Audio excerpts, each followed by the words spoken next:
Chapitre 13. Le courrier d'Assomption marche bien. Nous l'aurons vers 2 heures.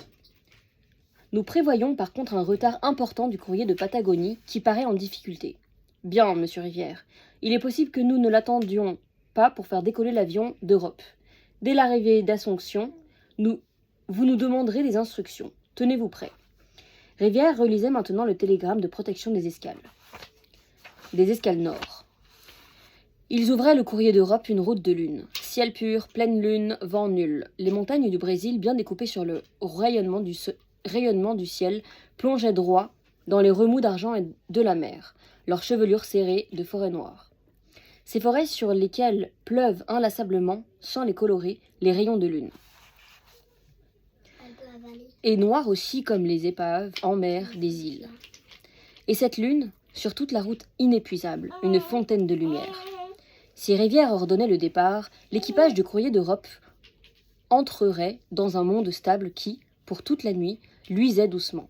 Un monde où rien ne menaçait l'équilibre des masses d'ombre et de lumière, où ne s'infiltrait même pas la caresse de ces vents purs, qui, qu'ils fraîchissent, peuvent gâter en quelques heures un ciel entier.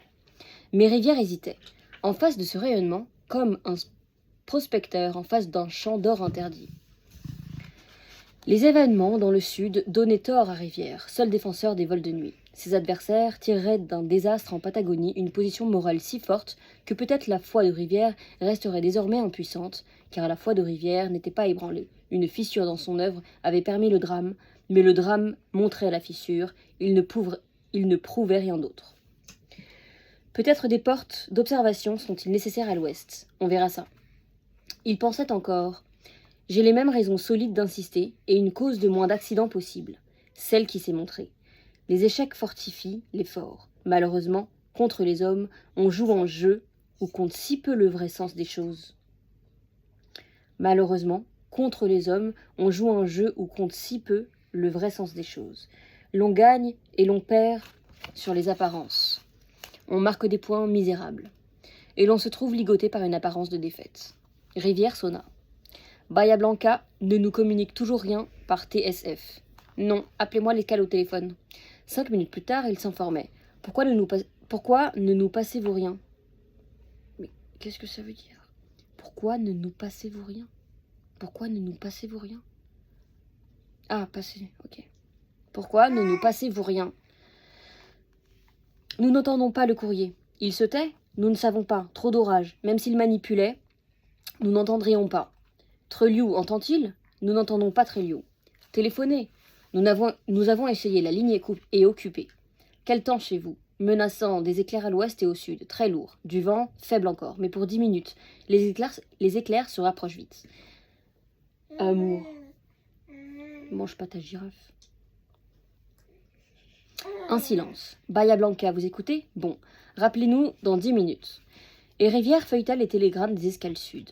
Toutes signalaient le même silence dans l'avion. Quelques-unes ne répondaient plus à Buenos Aires, et sur la carte s'agrandissait la tache des Provinces muettes, où les petites villes subissaient déjà le cyclone, toutes portes closes, et chaque maison de leur rue sans lumière, aussi retranchée du monde et perdue dans la nuit qu'un navire.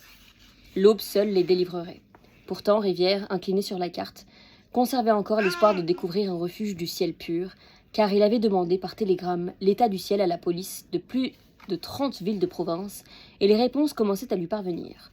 Sur 2000 kilomètres, les postes radio avaient ordre, si l'un d'eux accrochait un appel de l'avion, d'avertir dans les 30 secondes Buenos Aires, qui lui communiquerait, pour la faire transmettre à Fabien, la position du refuge. Les secrétaires, convoqués pour 1h du matin, avaient regagné leur bureau. Ils apprenaient là mystérieusement que, peut-être, on suspendrait les vols de nuit et que le courrier d'Europe lui-même ne décollerait plus qu'au jour. Ils parlaient à voix basse de Fabien, de Cyclone, de Rivière surtout. Ils ne devinaient là, tout proche, écrasé peu à peu par ce démenti naturel. Mais toutes les voix s'éteignirent. Rivière, à sa porte, venait d'apparaître, serré dans son manteau, le chapeau toujours sur les yeux, éternel voyageur. Il fit un pas, tranquille, vers le chef du bureau. Il est 1h10. Les papiers sur courrier d'Europe sont-ils en règle? J'ai cru. Vous n'avez pas à croire, mais à exécuter. Il fit demi-tour, lentement, vers une fenêtre ouverte, les mains croisées derrière le dos. Un secrétaire le rejoignit. « Monsieur le directeur, nous obtiendrons peu de réponses. Il nous signale que dans l'intérieur, beaucoup de lignes télégraphiques sont déjà détruites.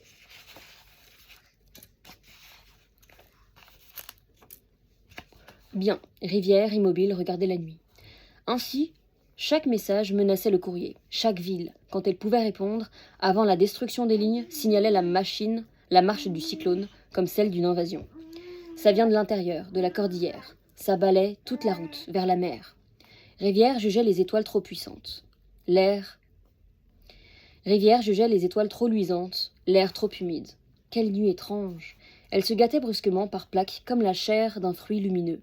Les étoiles, au grand complet, dominaient encore Buenos Aires, mais ce n'était là qu'un oasis. Qu'une oasis. Et d'un instant. Un port, d'ailleurs, hors du rayon d'action de l'équipage. Nuit menaçante qu'un vent mauvais touchait et pourrissait. Nuit difficile à vaincre. Un avion, quelque part, était en péril dans ses profondeurs. On agitait, impuissant, sur le bord.